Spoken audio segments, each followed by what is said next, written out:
The wind that night sliced through the supermarket parking lot like a sheet of ice carrying hard snow that stung my cheeks as I stepped outside with a bag of groceries for my daughter June. I expected nothing more than a quiet drive home, but the sound of shouting tore through the storm and froze me in place. Two supermarket security guards were dragging two children toward the sliding doors, forcing them out into the cold with an aggression that made my stomach twist. The boy no more than 7 clutched a little girl who looked about 4. Her limbs hung in the air as if she had no strength left to hold herself. Her head rested against his shoulder, her skin flushed with fever, her breath shallow and shaky. The guard yanked the boy forward, snapping that they were troublemakers and thieves, though anyone with eyes could see they were just scared freezing and exhausted. Snow blew in behind them, dusting their thin clothes until the little girl trembled violently. A woman passing by muttered they were always causing problems, pulling her coat tighter as she hurried away. The boy kept whispering something to the girl, but his voice was shredded by fear. When the guard grabbed his wrist again harder than necessary, the boy gasped in pain and instinctively shielded the girl with his small body. Then his eyes lifted to mine. It was not just a plea. It was recognition, as if he sensed a softness in me that I had tried for years to bury. "Sir," he cried, his voice breaking in a way no child's voice should my sister cannot walk. "Can we stay with you?" The world seemed to fall silent under the weight of that question. I stepped forward and told the guard to let them go. He insisted the kids had been causing trouble inside the store, knocking things over, probably looking for something to steal, but I did not believe a word of it. The girl whimpered softly, and when I touched her forehead, I felt a flash of heat that shocked me. She was burning up. I crouched down and asked the boy his name. "Milo," he whispered. "I am sorry. She cannot walk today, and it is so cold, and I did not know where else to go." His apology cracked something deep inside me. A child apologizing for needing help is one of the saddest sounds on earth. I pulled out my phone and called the Child Services emergency hotline right there on the sidewalk. I reported 2 minors stranded in a snowstorm with no guardian. The operator explained shelters were full due to the storm and asked if I could keep them safe until morning. As director of the Northside Community Center, I had done emergency holds many times before, so I agreed. I lifted the little girl into my arms. Her name, I would learn, was Hannah. She sagged against me with a soft whimper, too exhausted to cling to my coat. Milo stayed close, shivering violently, but still trying to steady her blanket so it would not slip. "I am sorry," he murmured again, barely audible over the wind. "She just cannot walk, and I tried to carry her, but she got too heavy. No child should ever apologize for trying to save someone they love." "Come on," I told him. "Both of you are coming with me. You are safe now." We crossed the parking lot slowly, my boots sinking into layers of fresh snow. The wind howled around us, but Milo stayed right at my side as if stepping even 1 inch away from me might break the fragile hope he was clinging to. Hannah's fevered breath warmed the front of my coat, but her skin was frighteningly cold everywhere else. The storm swallowed the parking lot in white, and all I could think about was how long these children had been wandering in this, how many people had walked past them, how easily they could have frozen before anyone bothered to notice. Yet beneath the fear and urgency, something else stirred in me, something old, something I had spent years ignoring after losing my wife to a workplace collapse that never should have happened. I looked at Milo, a little boy shouldering more than any child should ever bear, and felt a tightness in my chest that was far too familiar. I did not know then what I know now, that his trembling voice would bring back a part of me I thought had died, that taking his hand would pull me into a story with no way back, a story that would test every wound I tried to hide. I only knew one thing in that moment. This was not going to be a one-night act of kindness. This was the beginning of something I could not yet understand, and that terrified me almost as much as it moved me. Snow lashed against my windshield as I drove the children back to my house, the wipers struggling to keep up with the storm. Hannah lay limp in my passenger seat, bundled in my coat, because her thin sweater offered no real warmth. Each time she whimpered softly, Milo glanced forward from the back seat with a mixture of fear and guilt that no 7-year-old should ever have to carry. He sat perfectly still, hands folded in his lap, as if any movement might cause trouble. Every few seconds, he whispered Hannah's name to himself like a fragile prayer he was afraid to say aloud.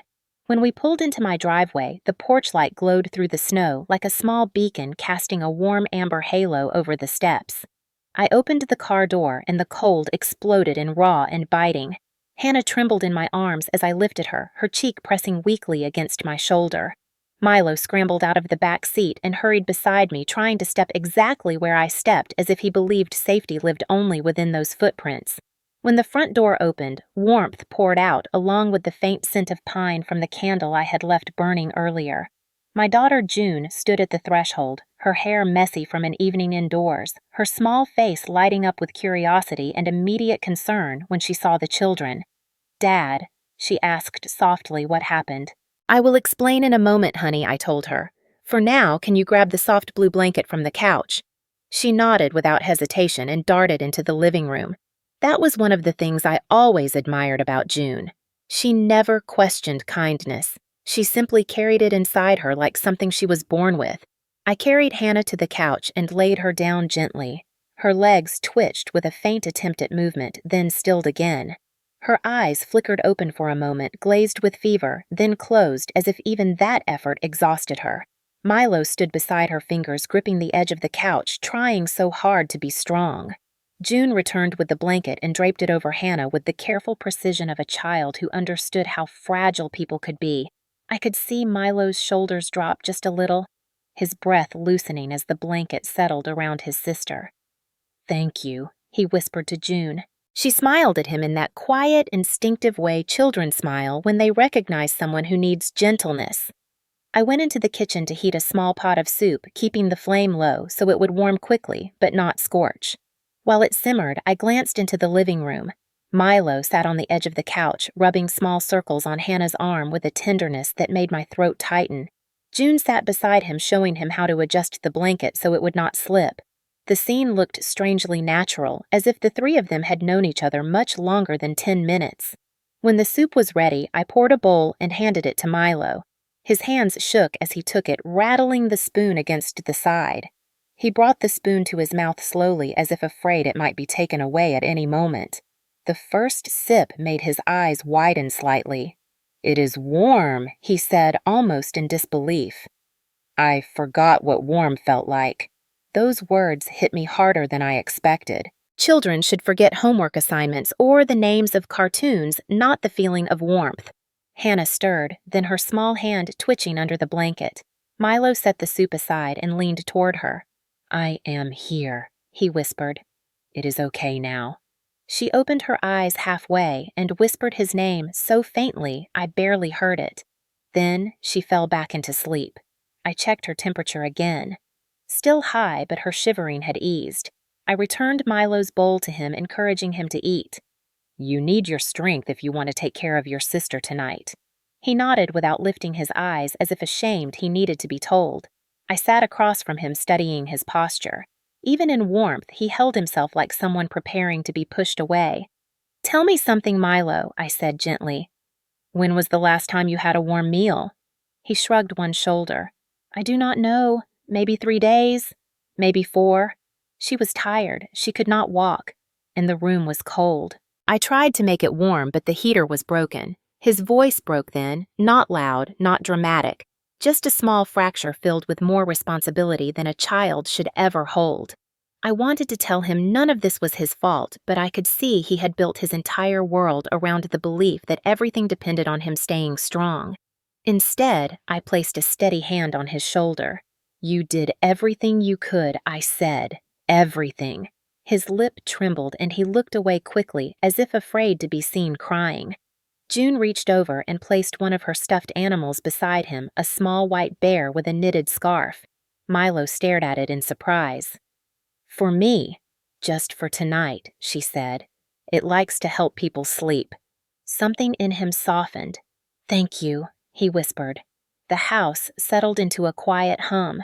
The storm outside roared against the windows, but inside, the warmth from the fireplace spread through the room. Milo finished his soup, slowly savoring each bite as if memorizing the taste. Hannah slept more peacefully now, her tiny breaths syncing with the rhythm of the flickering firelight. As I watched them, a sense of awareness settled inside me. This was not a one-night situation. This was not temporary. The fear in Milo's eyes, the fever in Hannah's body, the way they clung to the smallest scraps of comfort, all of it hinted at a story far heavier than what I had seen tonight. And somewhere deep in my chest, a feeling I had long buried began to stir. A feeling I had not allowed myself to acknowledge since losing my wife. When Milo finally looked up at me, his eyes tired but calmer, I knew without question. This was not the end of something, it was the beginning. Long after the storm had settled into a steady hiss against the windows, and June had gone upstairs to get ready for bed, Milo remained sitting on the edge of the couch as if he were afraid that moving even an inch might cause the safety of the room to disappear. I sat across from him, letting the silence stretch, giving him space to breathe. Because children who have spent too long in survival mode rarely speak freely unless they feel entirely unthreatened. Hannah slept curled beneath the blanket, her small frame rising and falling with slow, uneven breaths. Milo kept glancing at her every few seconds as though checking to make sure she was still there, still real, still alive. When he finally looked up at me, his eyes were glassy. Not from tears, but from exhaustion so deep it seemed carved into him. I knew that look. I had seen it on too many children at the community center, and once, many years ago, in the mirror. "Milo," I said softly, "can you tell me what happened before tonight?" He swallowed hard, his throat bobbing and his hands tightened on the blanket he had been nervously twisting. "I do not know where to start," he whispered, his voice barely strong enough to hold itself together. "Start anywhere," I said. "You are safe here." He nodded slowly, then drew a shaky breath. "Our apartment is small, really small. It leaks when it rains. The heater sometimes works, mostly not. Mom tried to fix it with tape, but the tape got old. It was cold all the time." His words tumbled out in a quiet monotone, the voice of a child who had repeated these facts to himself so often they had become normal.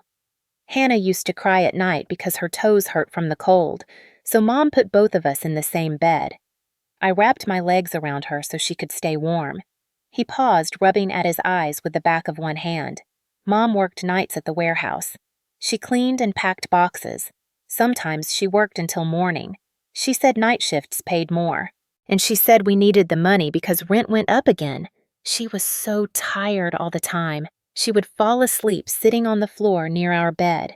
He looked at his hands, then studying the small cuts across his knuckles, the marks of a child forced into responsibilities far beyond his years. "I tried to help," he whispered. "I washed dishes. I swept the floor. I carried Hannah when she was too tired to walk. Mom said I was her little soldier." The words made something in my chest tighten sharply. Children should never be soldiers for their own survival. "What happened the night your mom disappeared?" I asked gently. He took another breath, this one shaky and uneven. The roof was leaking again. The rain came in through a spot above the window. Mom said she would go buy bread and plastic to cover the hole. She kissed us on the forehead like always. She said she would be right back. She always said she would be right back, and she always came back. Except this time. His voice cracked on the last word. He pressed his lips together, fighting the wave of emotion rising in him, but it broke through anyway, trembling in the next words he spoke. We waited, first just a little, then longer. The rain stopped, the sun came up. Hannah kept asking where she was. I told her Mom was probably stuck at work, but when it got dark again, I got scared. He stopped wiping his face quickly before continuing. "I checked the places we went with Mom sometimes. The bus stop, the diner where she bought us pancakes on her birthday, the alley behind the dollar store. I thought maybe she got lost, or maybe she fell asleep somewhere. I carried Hannah because she could not walk far. We were out in the cold for hours. No one asked if we were okay. No one." The simplicity of that statement pressed against me like a weight. "I asked Milo what made you come to the supermarket tonight." He stared at the floor. "Hannah said she was hungry. I thought maybe we could sit inside where it was warm and I could ask someone if they saw Mom. I was not going to steal anything. I just wanted to see the lights, and maybe someone would help us. But the guards saw us and yelled. Hannah fell when they grabbed me. She tried to hold my jacket, but she slipped. his face crumpled with guilt that did not belong to him. I am her big brother. I am supposed to protect her. I let her fall. You did not let anything happen, I said firmly. You carried her through a storm. You kept her alive. She is warm now because of you. He shook his head, not believing me because children who live in crisis learn to blame themselves for everything they cannot control. He drew the blanket closer around Hannah's shoulders. She needs Mom, he whispered. Moms do not break promises. Moms do not leave forever. She just got lost. I know she did. The words, so innocent and so devastating, hung in the air between us. I wanted to tell him the truth that sometimes life steals people away in ways that have nothing to do with love. But his eyes were filled with a hope so fragile, it felt cruel to touch. So I simply nodded and let him lean gently against the arm of the couch as fatigue pulled him down. As he drifted into a half-sleep beside his sister, I realized something with startling clarity. Their story was not a brief detour in my night. This was a fracture in their lives, a breaking point. And for reasons I could not yet name, I knew I was meant to stand in that fracture with them. Morning crept into the house quietly, not with sunlight, but with a pale gray glow filtered through heavy clouds that still held the promise of more snow. The storm had eased overnight, leaving the world outside muffled in white, as if the neighborhood were holding its breath. I woke early the way I always did, but this time my first thought was not my schedule or the center or the long list of things I still needed to fix in my life. It was the children sleeping on my couch. I stepped into the living room and found Milo curled on his side, one arm draped protectively over Hannah. His small body bent instinctively around hers as though he could shield her from anything simply by staying close. The white bear June had given him was tucked awkwardly between them, its knitted scarf twisted from being hugged too tightly. Hannah's breathing sounded steadier now, deeper, and when I touched her forehead, the heat had softened. Not gone, but no longer frightening. I released a breath I did not realize I had been holding. June patted down the stairs a moment later, still in her pajamas, rubbing sleep from her eyes. She stopped short when she saw them, her expression shifting from surprise to something gentler. "Did she sleep?" she whispered, nodding toward Hannah. "She did," I answered quietly. June smiled in a way that made my chest ache, then tiptoed closer, crouching beside the couch as if approaching a skittish animal. She reached out and adjusted the edge of the blanket that had slipped down from Hannah's shoulder, careful not to wake her. Milo stirred slightly, his eyes fluttering open, panic flashing across his face until he recognized where he was. "It is okay," June said softly. "You are still here." He nodded, embarrassed, and pushed himself upright. "I did not mean to sleep," he murmured. "I was watching her." "You did watch her," I said. "You did a good job." The words seemed to surprise him. He looked down at his hands as if unsure what to do with praise. I headed into the kitchen to start breakfast, the normal sounds of a home beginning to hum to life. The kettle heating the toaster, clicking, the faint scent of coffee filling the air. When I returned with plates of eggs and toast, Milo hesitated until I nodded encouragement. He sat at the table with Hannah propped gently beside him, helping her sip water between bites. June watched him with quiet curiosity, then reached for a small box of crayons and a pad of paper. She slid them across the table without a word. Hannah's eyes followed the colors, her fingers twitching with interest. Milo tore off a sheet and handed it to her, holding the crayon steady while she made wobbly lines, her mouth curling into the faintest smile. It was a small thing, almost nothing, but the way Milo watched her face soften made my throat tighten. After breakfast, Hannah grew tired again, so I carried her back to the couch and set her down with pillows tucked around her sides. Milo followed closely, hovering like a shadow. June disappeared upstairs and returned with a small plastic hairbrush. She knelt by the couch and began gently brushing Hannah's tangled hair, humming a tune under her breath. Hannah sighed contentedly, her body relaxing in a way it had not the night before. Milo watched transfixed as if witnessing a miracle. "I did not know it could be like this," he said quietly. "Like what I asked. Like people just helping." He answered, "Just because." His words stayed with me as the morning stretched on. I found Hannah's banged-up doll in Milo's backpack later, its arm hanging loose, stuffing peeking out through a tear. Milo noticed me examining it and stiffened. Mom said she would fix it, he said quickly, fear flickering in his eyes as if he expected me to take it away. I smiled and reached for a small sewing kit from the drawer. Maybe I can help with that. His eyes widened as I carefully stitched the seam back together, reattaching the arm with deliberate patience. When I handed it back, Milo stared at it for a long moment before passing it to Hannah. She clutched it to her chest, pressing her face into its matted yarn hair. "Thank you," she whispered the words so soft it barely carried. Milo exhaled shakily, and for the first time since I met him, he laughed. It was a small sound, startled and uncertain, but it was laughter all the same. We spent the rest of the morning in quiet rhythms. June showed Milo how to fold paper into simple shapes. Milo helped Hannah stack blocks, praising her clumsy successes with the seriousness of a seasoned teacher. I watched from the doorway, struck by how naturally they fit together. 3 children creating a fragile bubble of safety that felt almost sacred. Yet beneath the warmth, something else stirred. A sense that this peace was temporary, that their story was still unfolding. As Milo tucked Hannah's blanket around her before she drifted back to sleep, he glanced at me, his expression cautious but hopeful. "She is okay for now," he asked, not as a statement but a question. For now, I answered honestly.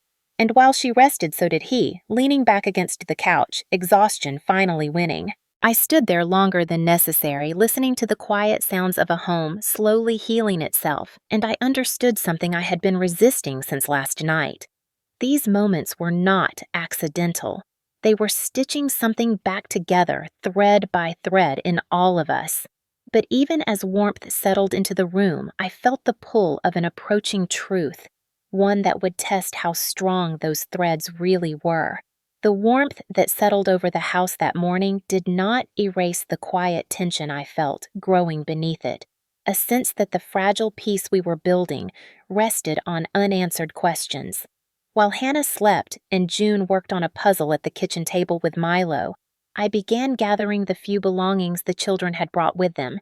Milo's backpack was worn thin, one strap repaired with a knot so tight it had warped the fabric. Inside, beyond a spare shirt and a crushed pack of crackers, I found a photograph folded so many times it had softened at the creases. I hesitated before opening it, aware that this was not my story to intrude on, but when Milo noticed it in my hands, he nodded once permission without words. "That is Mom," he said. The photo showed a woman standing between the children, her arms wrapped tightly around them, her smile wide but tired, the kind of smile worn by someone who gave everything she had and still felt it was not enough. Her hair was pulled back carelessly, her face drawn but kind. What caught my attention was not her expression, but the uniform she wore, a faded jacket with a company logo stitched over the chest, the name Riley written in black thread beneath it. I felt my breath catch. I had seen that logo before, not on a jacket, but on a report buried in a stack of case files I once reviewed during a legal inquiry years ago. It belonged to a logistics company notorious for pushing workers into brutal overnight shifts, cutting corners on safety and forcing employees to choose between exhaustion and unemployment. The same type of company my wife had worked for before her body finally gave out. Milo watched my face closely, reading the shift in my expression. "Is something wrong?" he asked quietly. I chose my words carefully. "This place where your mom worked, I said they make people work very hard." He nodded, unsurprised. "She was always tired," he replied. "She said if she stopped, we would not have a place to sleep." He looked down at the photo, tracing his mother's outline with his finger. "She never complained. She just said it would get better." Something tightened in my chest, an old anger rising sharp and familiar. I excused myself and stepped into the hallway, pulling out my phone. I called a friend of mine, a social worker named Karen, who had helped me navigate countless emergency cases at the community center. When she answered, I explained the situation, careful to respect boundaries and privacy. 2 kids, missing mother, possible workplace collapse. I asked if she could check recent hospital admissions for unidentified patients near the industrial district. I knew she could not access anything protected, but she could ask the right questions, make the right calls, and look for patterns. She listened quietly, then said she would do what she could. As I ended the call, I felt the weight of hope and fear pressing equally on my chest. Back in the living room, Milo sat cross-legged on the floor beside Hannah, showing her how to roll a toy car back and forth without bumping into the table leg. June laughed as Hannah clapped, delighted by the simple game. For a moment, I almost convinced myself that this was enough, that safety now mattered more than answers later. But the photograph burned in my pocket, a reminder that somewhere a woman named Riley might be lying unseen, waiting for someone to notice she was gone. Milo glanced up at me again, his eyes searching. "Did you find her?" he asked. "Not yet," I answered honestly, "but we are looking." He nodded, accepting the answer with a maturity that felt painfully earned. We waited through the afternoon, the clock ticking louder than usual, each minute stretching longer than the last. Hannah's fever dipped further, and she even asked for juice, her small voice gaining strength. June helped her sip it slowly, praising her as if she had accomplished something extraordinary. As evening approached, my phone buzzed. Karen's name lit up the screen. I stepped outside to answer the cold air biting my lungs. She spoke carefully, choosing her words with the precision of someone who understood the gravity of what she was saying. "There is a Jane Doe admitted late last night at County General," she said. "Hypothermia, mild head trauma, severe exhaustion, found near the warehouse district. No identification. They cannot release details, but the description could match your photo." My heart pounded so hard I could hear it in my ears. I asked how certain she was. She paused. 60%, she admitted, but it is enough to check.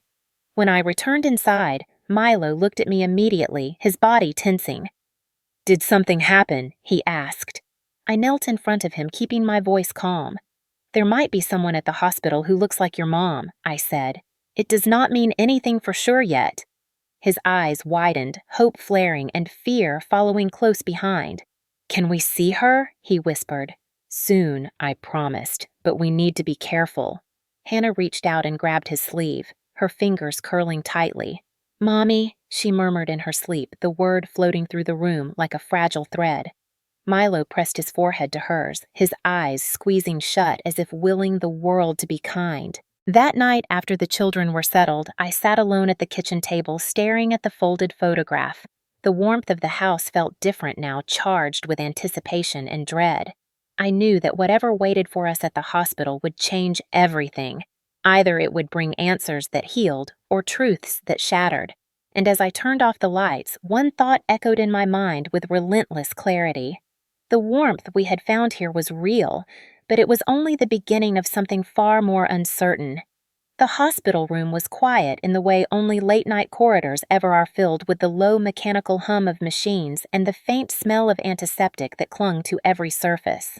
Riley lay motionless beneath thin white sheets, her body angled slightly to one side, as if even in unconsciousness she was conserving energy. Her hair was matted and damp strands, still carrying traces of melted snow that had soaked her when she collapsed outside. One sleeve of her uniform jacket had been cut away by paramedics, the fabric stiff with dried grime. The company logo still visible despite the damage. A monitor blinked steadily beside her bed, each soft beep marking another moment she remained alive. A nurse moved quietly through the room, checking vitals, adjusting the IV with practiced efficiency. She paused for a second, watching Riley's chest rise and fall. "Hypothermia complicated by exhaustion," she murmured, to no one in particular. She was lucky. Another hour out there, and she might not have made it. Earlier that night, a long-haul truck driver had found Riley slumped against a chain-link fence near the warehouse loading docks. Her lunch container spilled open beside her, the plastic cracked from the cold. At first, he thought she was drunk or homeless, just another person sleeping rough near the industrial strip, but something about the way her hands twitched made him stop. He called emergency services, waiting in his cab until the ambulance arrived, watching as paramedics wrapped her in thermal blankets and loaded her onto a stretcher. Riley had not stirred. At intake, she had no wallet, no phone, no identification of any kind. Just the uniform and the name stitched onto it. Riley.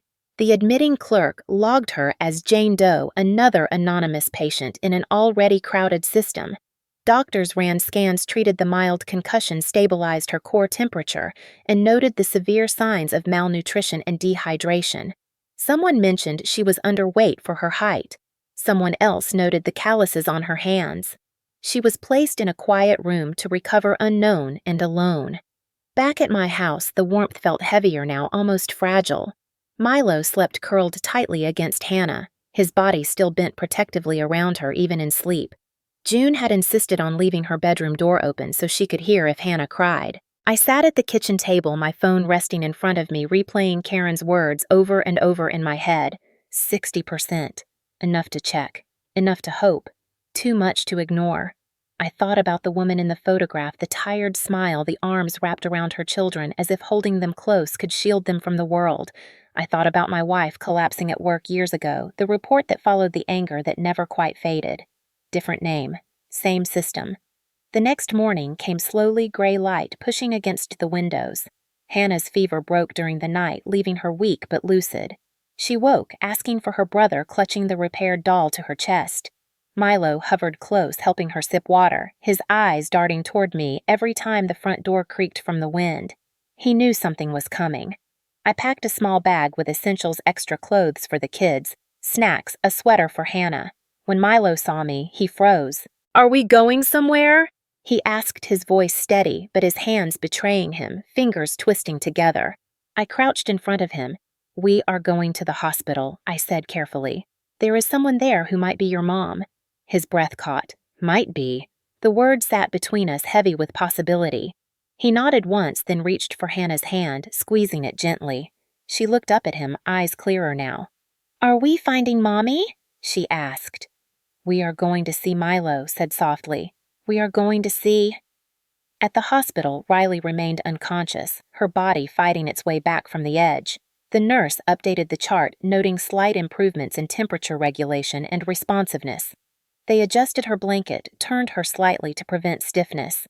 Another nurse mentioned that no one had come asking for her yet. That was the hardest part, she said quietly. The waiting. Families usually find their way here, but some people just disappear. I stood in the hallway, unaware of how close our worlds were to colliding, unaware that two small children were about to shatter the anonymity of that quiet room. I felt the tension coil tighter inside me, a mixture of dread and cautious hope. This was the moment where stories usually break one way or another, where answers come with consequences. I glanced down at Milo standing beside me, his back straight, his chin lifted in a way that mimicked strength but was really fear in disguise. He was ready to face whatever waited behind those doors because he believed he had to be. And that, more than anything else, told me how fragile this situation truly was. Somewhere in the hospital, a woman lay unconscious, her body slowly recovering from what the world had demanded of her. Somewhere down the hall, two children waited, holding on to hope with everything they had left. And standing between those two realities, I knew we were moments away from a truth that would change all of us forever. We left the house just after sunrise. The snow packed hard on the roads, and the sky a dull slate gray that made everything feel suspended in time. Milo walked beside me in silence, one hand tucked into the pocket of my coat, the other holding Hannah's mittened fingers, as if letting go might cause her to vanish. June stayed behind with a neighbor waving from the porch with a worried smile that lingered in my mind long after we turned the corner. I did not take the children straight to the hospital. Not yet. Karen had asked me to check one more place, first the warehouse district where Riley worked, to confirm details before we walked into a room that could either reunite a family or break two small hearts. The industrial park looked abandoned in the early morning light. Rows of massive buildings stretching into the distance, their metal walls streaked with rust and grime. Trucks idled along the curb, engines humming, low drivers sipping coffee from thermoses as they prepared for another shift. Milo's grip tightened as we stepped out of the car, his eyes scanning the unfamiliar landscape. "Is this where Mom worked?" he asked quietly. I nodded. We approached a cluster of workers gathered near a loading bay, their breath visible in the cold air. I introduced myself and explained I was looking for information about a woman named Riley who had not come home. Some faces hardened with immediate recognition, others looked away. A man with a weathered face and tired eyes spoke first. "She worked the night packing line," he said.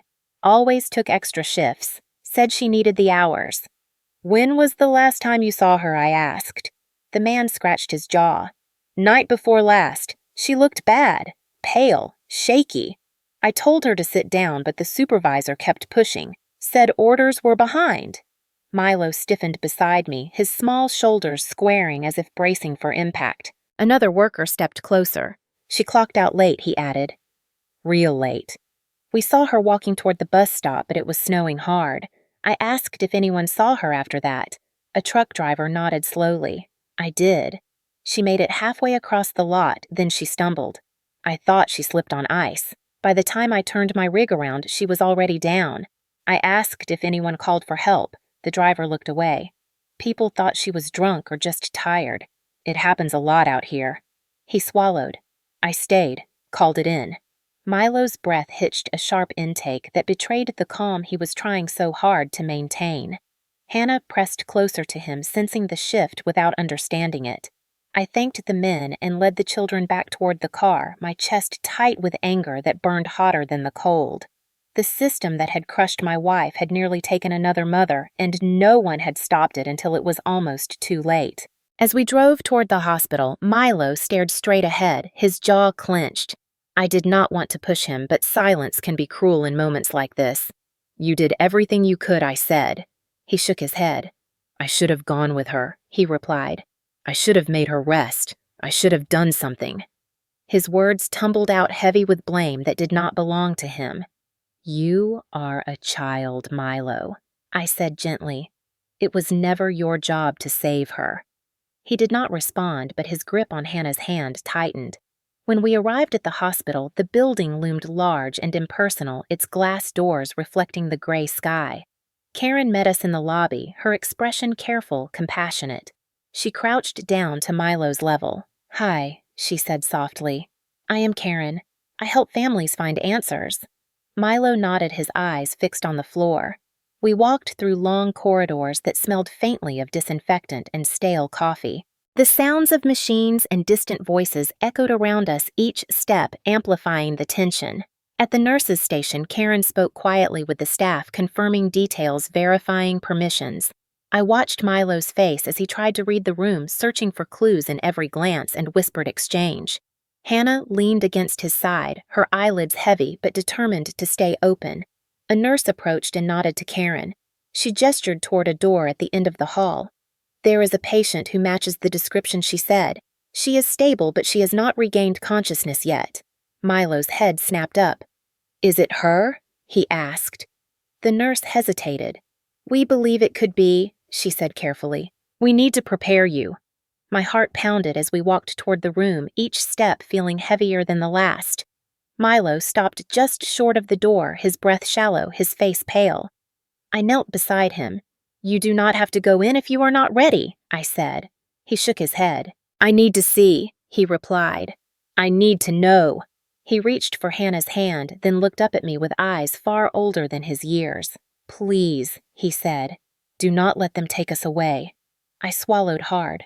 No matter what happens, I told him I am here. We will face it together. The nurse pushed the door open slowly, and as we stepped inside, I knew with absolute certainty that whatever waited on the other side would change the shape of all our lives. The room was smaller than I expected, dimly lit with a single lamp casting a soft glow across white walls and pale blue curtains.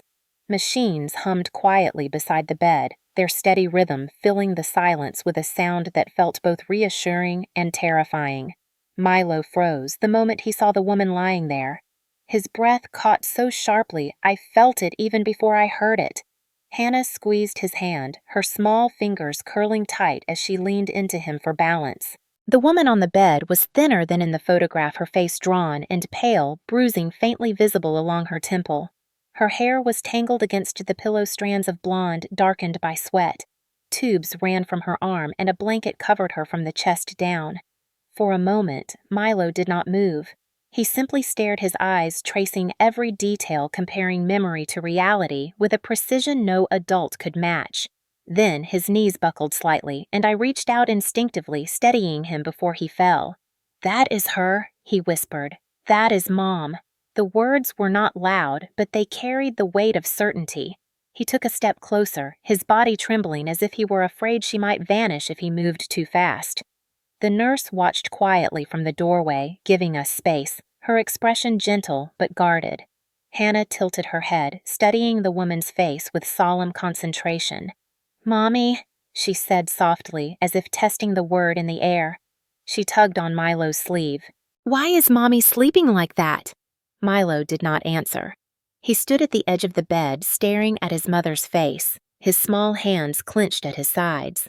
I watched his expression shift through disbelief, relief, fear, and something deeper that made my chest ache.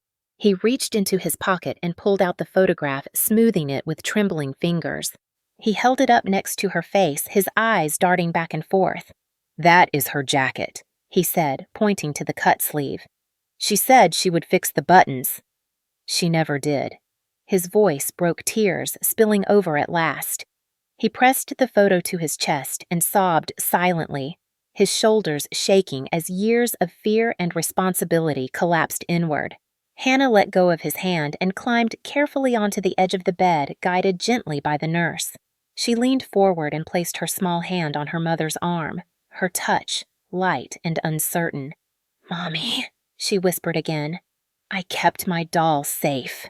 The words cut through me like a blade. Riley did not stir, but the monitor shifted slightly, her heart rate fluttering as if her body recognized something before her mind could catch up. Milo wiped his face with the back of his sleeve and leaned forward, his forehead hovering just above her hand.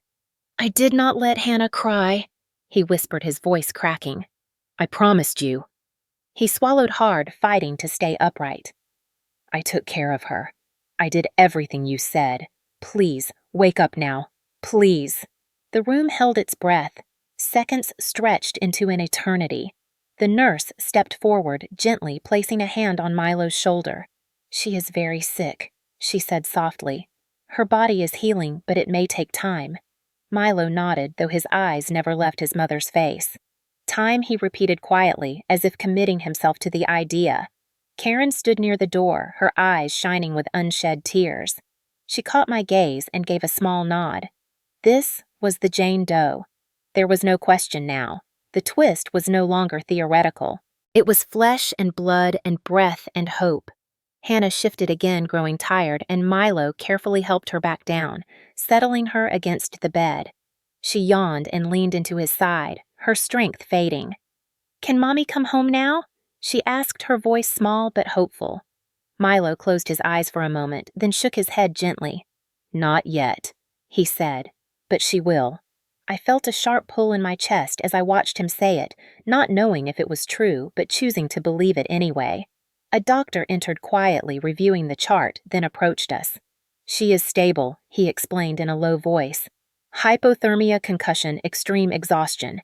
She needs monitoring and rest. She is not waking up yet, but that does not mean she will not." Milo listened carefully, nodding at each point as if storing the information away. "Can we stay with her?" he asked. The doctor glanced at Karen, then at me. "For a little while," he said, "but she needs quiet." Milo nodded again, gratitude flickering across his face. We stayed there until Hannah's eyelids drooped, her head heavy against Milo's shoulder. The nurse helped us settle her into a chair with a blanket, and she fell asleep almost immediately, clutching her doll. Milo remained standing, holding his mother's hand, tracing the lines of her palm as if memorizing them. I stood just behind him, unsure where I belonged in this moment, feeling both present and invisible. The truth had landed between us, heavy and undeniable. Their mother was alive, but not yet returned to them. Hope and fear existed side by side, inseparable. As we prepared to leave the room, Milo turned to me, his eyes red but steady. "Thank you," he said, "for finding her." I shook my head. "You found her," I replied. "I just followed you." As we stepped back into the hallway, the weight of what lay ahead settled over me. Riley was alive, but recovery was uncertain. The children had answers, but no resolution. And I knew with chilling clarity that the hardest part of this story was still waiting for us. The next hours blurred into a slow, aching wait that stretched every nerve I had, the kind of waiting that makes time feel heavier with each passing minute. Hospital chairs are not made for comfort, and the children felt it too. Milo sat upright beside Hannah, his posture rigid with determination, refusing to lean back even when his eyelids drooped. He held his mother's hand whenever the nurse allowed it releasing, only when staff needed space to check vitals or adjust the IV. Hannah slept curled against his side, her doll tucked beneath her chin, her small breaths finally even. I watched the rise and fall of Riley's chest, the steady blinking of the monitor, and wondered how many moments like this she had endured alone before anyone noticed she was missing. A nurse approached with paperwork, explaining in careful terms what could and could not happen. Because Riley was unconscious, temporary caregiving decisions had to be documented. Karen handled most of it quietly, ensuring that the children would not be separated while their mother recovered. The word foster drifted through the air once, and Milo's body stiffened instantly. He looked at me, panic flashing in his eyes. I placed a hand on his shoulder and shook my head slightly. "Not today," I said softly. "You are together." He nodded, breathing again. When visiting hours ended, we were asked to step out. Milo hesitated, his fingers tightening around his mother's hand. He leaned close to her ear and whispered, "I will be back. I promise." Then he straightened and followed me into the hallway, every step heavy with restraint. We returned the next morning and the next. Each time, Riley remained still, her body inching forward, but her eyes refusing to open. Milo spoke to her constantly, telling her about the warm house about June, about how Hannah had laughed when the doll was fixed. Hannah pressed kisses to her mother's knuckles, announcing each one proudly as if it were medicine. On the third morning, something changed. It was subtle at first, just a slight tightening of Riley's fingers when Milo spoke a faint flutter beneath her eyelids. The nurse noticed it too, calling the doctor quietly. Milo froze, his breath caught between hope and terror. "Mom," he whispered, his voice trembling. "It is me. We are here." The doctor leaned in, checking responses, shining a light gently across her eyes. Riley's brow furrowed confusion, crossing her face, even before her eyes opened. When they did, it was slow, unfocused, her gaze drifting before landing on Milo's face. She blinked once, then again. Tears pooled, instantly spilling down her temples as recognition broke through the fog. "Lucas," she croaked, her voice barely sound. Milo shook his head fiercely, laughing and crying at once. "It is Milo," he said. "You did not forget me." Her lips trembled. "Hannah," she whispered, turning her head weakly. Hannah climbed closer, her movements careful and deliberate. "Mommy," she said, pressing her forehead against Riley's arm. "I kept my doll safe."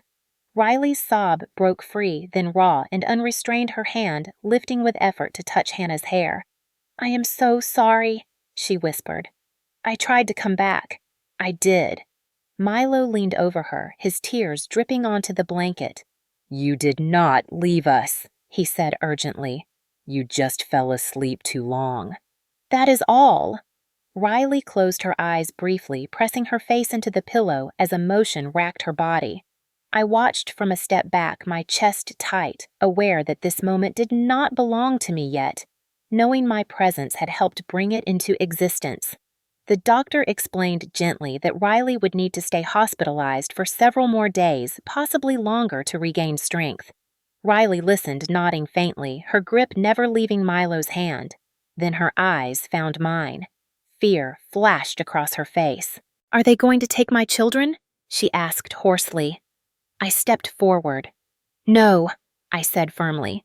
"They are safe. They are with me." Karen confirmed it, explaining the temporary arrangement, the steps being taken to keep the family intact. Riley's shoulders sagged with relief, fresh tears spilling. "Thank you," she whispered, her voice cracking. "Thank you for not letting them disappear." Milo straightened proudly. "Mr. Evan kept us warm," he said. "He fixed Hannah's doll." Riley looked at me with a mixture of gratitude and disbelief, as if struggling to reconcile the kindness she had not expected with the reality before her. The hours that followed were filled with quiet conversation and rest. Riley drifted in and out of sleep, waking each time to make sure her children were still there. Hannah climbed onto the bed whenever allowed, curling against her mother's side like a small anchor. Milo stayed close, recounting every detail he could remember, as if stitching the days back together with words. When visiting time ended again, Riley's hand tightened around Milo's. "Promise me you will come back tomorrow," she said. "I promise," he replied without hesitation. We stepped into the hallway, and for the first time since this began, Milo leaned into me, his strength finally giving way. "She is alive," he whispered. I nodded, my own eyes burning. "Yes, she is." But as we left the hospital, a new weight settled over me. Riley was awake, but she was not ready to leave. The system would move slowly, rules would apply, and nothing would be simple. Reunion had happened, but resolution had not. And I knew the next chapter would test not only their strength, but mine as well. The truth did not arrive all at once, not in a dramatic confession or a sudden collapse of words, but in fragments gathered over several quiet visits as Riley grew stronger and her voice steadier. Each day, after checking in at the nurse's station and making sure Hannah was settled with coloring pages or a small snack, Milo would climb onto the chair beside his mother's bed and begin telling her everything he had carried alone. He spoke about the night she left to buy bread, about the rain leaking through the ceiling, about how Hannah cried when her feet hurt from the cold.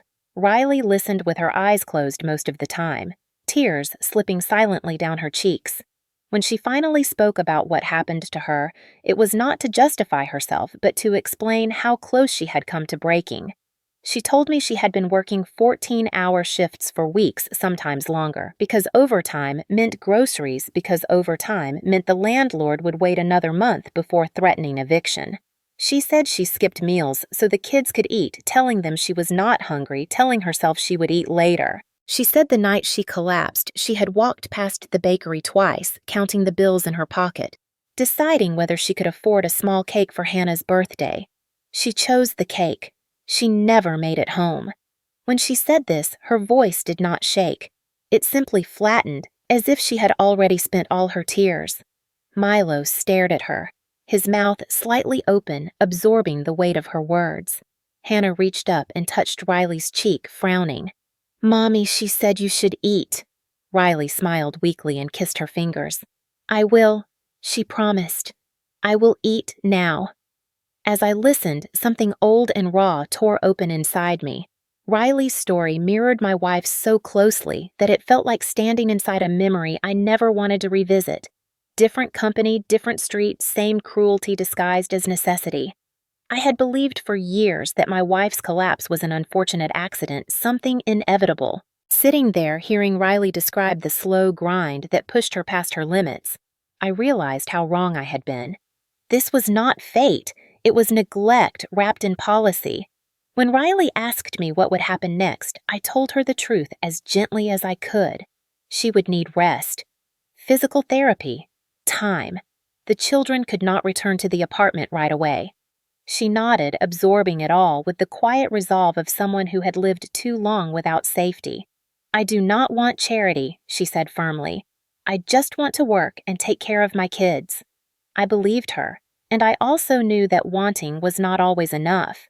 Over the next few days, we spoke often, sometimes with Karen present, sometimes just the two of us, while the kids colored quietly in the corner. We discussed options, transitional housing, temporary employment programs, legal support if she chose to pursue action against her employer. Each conversation peeled back another layer of the life Riley had been carrying alone. One afternoon, as Milo and Hannah slept in the chairs beside her bed, Riley turned her head toward me and asked a question I had been expecting but still was not prepared to answer. "Why are you helping us?" she asked softly. I thought about it for a long moment. "Because someone helped me once," I said finally, "and because someone should have helped my wife sooner." Riley studied my face, her eyes sharp despite her exhaustion. She nodded slowly, understanding more than I had said aloud. As days passed, I noticed my feelings shifting in ways that unsettled me. It was not sudden or dramatic, but it was unmistakable. Concern became attachment. Responsibility became something closer to care. When Riley smiled at the children, when she thanked me quietly for staying late, something warm and frightening stirred in my chest. I tried to ignore it, telling myself that this was simply relief, that it would pass once things stabilized. But it did not pass. It deepened. Milo noticed it before either of us did. One evening, as I walked him and Hannah back to the car, he glanced up at me with a seriousness that stopped me cold. "You are like a wall," he said. "A wall." I frowned. "What do you mean?" He shrugged. "Walls keep people safe. They do not move when storms come." His words lodged themselves in my heart. I realized then how much he had already anchored himself to me, not out of dependence, but out of trust. Riley was discharged a few days later, not to home, but to a rehabilitation unit connected to the hospital. She hugged her children tightly, promising them she would get stronger. Milo tried to be brave, but his tears soaked into her sweater as he clung to her. I stood back, giving them space, but when Riley looked at me over Milo's head, her eyes shone with gratitude and something else I did not dare name. "Thank you," she said, "for everything." I nodded, unable to speak past the knot in my throat. As we walked out of the hospital that evening, Hannah skipping slightly despite her lingering weakness, Milo looked up at me and asked quietly, "Will we see Mom tomorrow?" "Yes," I said, "every day." And I meant it. Yet as we drove home, the reality settled in. Helping Riley meant more than shelter or kindness. It meant commitment. It meant stepping fully into a story that was no longer just theirs. It was mine now, too. And I did not know if my heart was ready for what that would require. Healing did not arrive in a single moment of relief or celebration, but in a series of small, almost unnoticeable changes that slowly reshaped the rhythm of our days. Riley moved into the rehabilitation unit attached to the hospital, a place that smelled less like antiseptic and more like cautious hope, where sunlight filtered through wide windows and nurses spoke in gentler tones. Every afternoon after school, I brought Milo and Hannah to visit her, the routine becoming an anchor for all of us. Milo would sit beside her bed and read aloud from library books he barely understood, sounding out words with determination while Hannah curled against her mother's side, her laughter returning in soft bursts as Riley traced shapes on her arm. June often came along, slipping naturally into the visits, showing Hannah new games or whispering stories meant to distract her from the beeping machines. The first day Riley was allowed to stand with assistants, Milo clapped quietly, his pride glowing brighter than the fluorescent lights above. "You are getting stronger," he told her, as if his belief alone could pull her forward. At home, life adjusted itself around the children in ways I had not consciously planned. Extra toothbrushes appeared in the bathroom. Shoes lined the hallway. The kitchen table was rarely empty, covered instead with drawings, homework, and small projects that seemed to multiply overnight. June and Milo grew inseparable, arguing lightly over puzzles, teaming up against Hannah during board games, then laughing when she overturned the rules entirely. Hannah followed me from room to room, tugging at my sleeve, content simply to be near someone who did not disappear. Sometimes she would fall asleep against my shoulder while I cooked dinner, her small weight grounding me in a way that felt both foreign and deeply familiar. Riley began working part-time at the community center once her doctor approved limited hours, starting with light administrative tasks. The first day she walked through the doors, nervous and determined, I watched as staff greeted her with warmth rather than pity.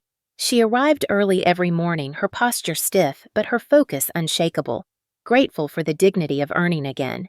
During breaks, she would sit quietly with a cup of tea, her hands wrapped around the warmth, watching parents and children pass through the center. I could see how much she was absorbing, how carefully she was rebuilding herself.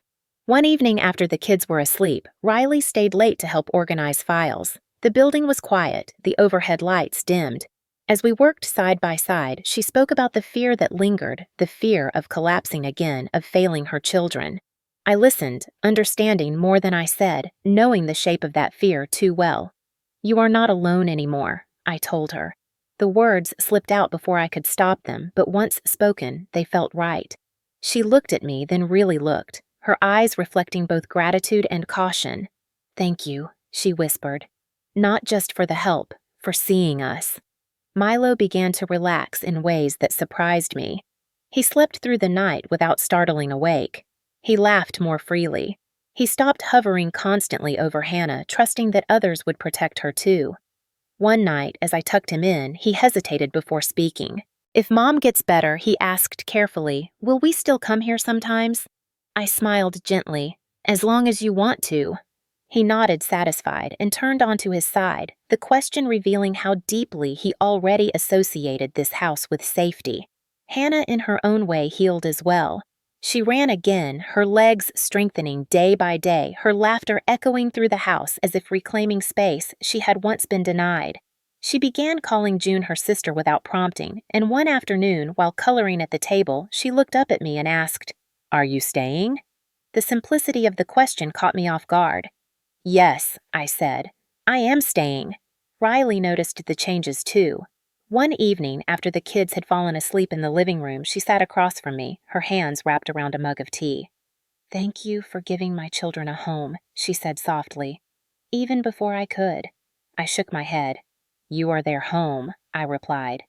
"We just helped keep it warm." She smiled faintly, her eyes shining with emotion she did not let spill over. The days passed and the house filled with a sense of belonging that felt earned rather than gifted. Yet beneath the healing, something stirred a quiet anticipation of what was coming next. The community center was preparing for its annual winter gathering, an event meant to bring families together to celebrate resilience and connection. Milo had been unusually secretive about it, spending hours writing and rewriting something at the kitchen table, shielding the paper whenever anyone approached. When I asked him about it, he only smiled and said it was important. The night before the event, as I turned off the lights and stood in the hallway listening to the steady breathing of sleeping children, I felt the weight of how far we had come and how fragile it all still was. Healing had begun, but it was not finished. And tomorrow, whatever Milo was planning to share, I sensed it would change the way we all understood what we had become to one another. The winter gathering filled the community center with a warmth that had nothing to do with the heaters humming quietly along the walls. Soft lights reflected off paper snowflakes taped to the windows, and the smell of cocoa and baked bread drifted through the air, carrying laughter with it. Families arrived bundled in coats and scarves, shaking off the cold as they stepped inside, their voices blending into a low, comforting hum. I stood near the back of the room, watching as Riley entered with Milo and Hannah at her sides. Riley moved more slowly than before, still careful with her strength, but there was color in her face now, a steadiness in her steps. Hannah wore a simple dress that swayed when she walked, her hair neatly brushed, her repaired doll tucked proudly under her arm. Milo looked different too, taller somehow, his shoulders no longer hunched with constant vigilance. June ran ahead to greet them, pulling Hannah toward the table of cookies, as if this had always been their place. I felt something loosen in my chest as I watched them blend seamlessly into the room. When the program began, people gathered their chairs closer, conversations fading into expectant silence. A staff member welcomed everyone and spoke briefly about the year, about challenges faced and overcome, about the strength found in community. Then she paused and smiled toward the side of the room. "We have someone special who wanted to share a few words tonight," she said. Milo stood up. My heart skipped, though I already knew this was what he had been preparing for. He walked to the front with careful steps, holding a folded piece of paper in his hands. The room quieted completely, the kind of silence that feels gentle rather than heavy. Milo cleared his throat. "My name is Milo," he began, his voice soft but steady. "A month ago, my sister and I did not know where we would sleep. We were cold and we were scared, and we thought we had lost our mom forever." A murmur rippled through the room. Milo glanced briefly at Riley, then back at the crowd. "Then we met Mr. Evan," he continued. "He did not ask why we were there. He did not tell us to go away. He just helped us. He gave us soup and blankets and a place where my sister could sleep without being cold." Hannah waved shyly, clutching her doll. Milo smiled at her, then went on. "He fixed her doll when it broke. He let us stay, even when he did not have to. And because of him, we found our mom again." Riley pressed a hand to her mouth, tears slipping free. Milo took a breath, his voice trembling slightly now. "I want to say thank you to my mom for not giving up even when she was tired, and thank you to my sister for being brave, and thank you to June for sharing her home with us." He turned toward me, then his eyes bright. "And thank you to Mr. Evan for giving us a place to belong." The room filled with applause, gentle at first, then swelling until it wrapped around us like an embrace. I could not move. Hannah slipped away from Riley and ran toward me, throwing her arms around my legs with all the force her small body could manage. I bent down and hugged her, the applause blurring into a distant sound as emotion flooded my chest. Riley approached slowly, standing beside us. She placed her hand over mine, not claiming, not asking, simply resting there. It was enough. Later, as the crowd thinned and families drifted home, we stayed behind to clean up. June stacked chairs with Milo, laughing when one tipped over. Hannah fell asleep on a pile of coats, her doll tucked beneath her chin. Riley and I worked side by side, wiping tables, folding napkins, moving in an easy rhythm that felt natural in a way I had not expected. When the room was quiet again, Riley stopped and looked at me. "I do not know how to thank you," she said softly. "You already have," I replied. "By being here?" She nodded, understanding passing between us without the need for more words. Outside, the snow had slowed to a gentle fall, the night calm and clear. We walked to the car together, Milo helping Hannah into her seat with practiced care. As I closed the door, Milo looked up at me. "You know," he said thoughtfully when I asked you if we could stay with you that night, "I was really scared you would say no." I smiled. "I am glad you asked anyway." He nodded. "Me too." Driving home, the house lights glowing ahead of us, I felt the weight of the journey settle into something quieter, steadier. This was not a perfect ending. There would be challenges, setbacks, days when old fears resurfaced. But there was also something real now, something chosen and built with intention. As we stepped inside and the warmth closed around us, I understood the truth that had been forming since that first night in the snow. I thought I was saving 2 children when I opened my door. But the truth was simpler and far more profound. They had brought me back to a life I did not know I still wanted. They had taught me that family is not only who you are born to, but who you choose to stand with when the world grows cold. And in that choice, we had all finally come home. If you are still here, still listening, still holding this story quietly in your chest, then maybe it is because a part of it felt familiar in a way you did not expect. Maybe it reminded you of a moment when life asked more of you than you thought you could give, or of a time when kindness arrived unexpectedly and changed the direction of your days. Stories like this are not just about children in the cold or a stranger who opened his door. They are about the invisible moments that shape us, the ones that never make headlines but leave marks that last a lifetime. Many of us carry stories we rarely speak about, moments when we felt lost, overlooked, or unsure if anyone would notice if we disappeared from the world for a while. And yet, here you are, still believing enough to listen, still open enough to feel. That matters more than you might realize. If you have ever loved someone and lost them, if you have ever thought your heart closed forever, you know how dangerous hope can feel. It asks you to risk being hurt again. It asks you to trust when trust feels foolish. But hope is not loud. It does not announce itself. Sometimes it arrives quietly in the form of a warm room, a steady voice, or a hand that does not pull away when things become complicated. This story was never meant to tell you that everything works out perfectly. It was meant to remind you that even when things break, they can still become something meaningful. Family is not only who we are born to. Family is who stays when it would be easier to leave. It is who listens without judgment, who offers warmth without conditions, who chooses presence over comfort. If that idea resonates with you, then you are exactly where you are meant to be. There are more stories like this. Some are gentle. Some are painful. Some unfold slowly, asking you to sit with discomfort before offering light.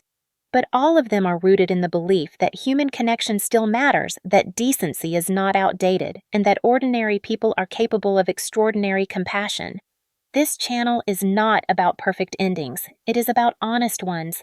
It is a place for stories that breathe, that take their time, that honor the quiet courage it takes to keep going when no one is watching. If you found yourself thinking about your own life while listening, if you felt a memory stir or a question rise that you have not asked in a long time, then consider this an invitation.